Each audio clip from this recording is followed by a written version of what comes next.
Welcome to Man Does Tech, where I solve the problems you didn't even know you had. You start by eliminating simple network and cache issues.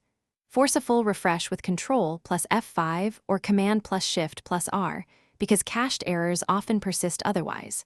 Once done, verify your connection. Switch to wired or a mobile hotspot to rule out Wi-Fi instability. If multiple devices show the same problem, reboot the router and modem. This clears transient DNS and NAT problems. Also close streaming or backup apps that consume bandwidth, so the page can load quickly and reliably. Now you inspect name resolution and browser interference. Open the page in another browser or private mode to isolate extension effects. You'll see whether an add-on is blocking scripts or cookies. Next, flush DNS locally.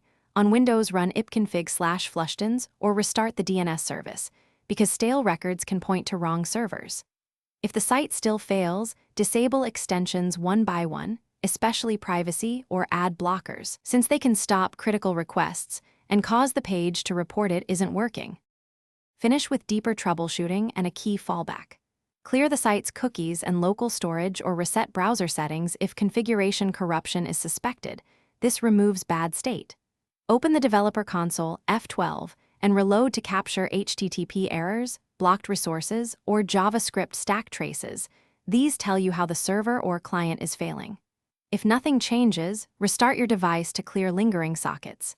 If the page still fails, copy console errors and contact the site host with those details for a faster resolution.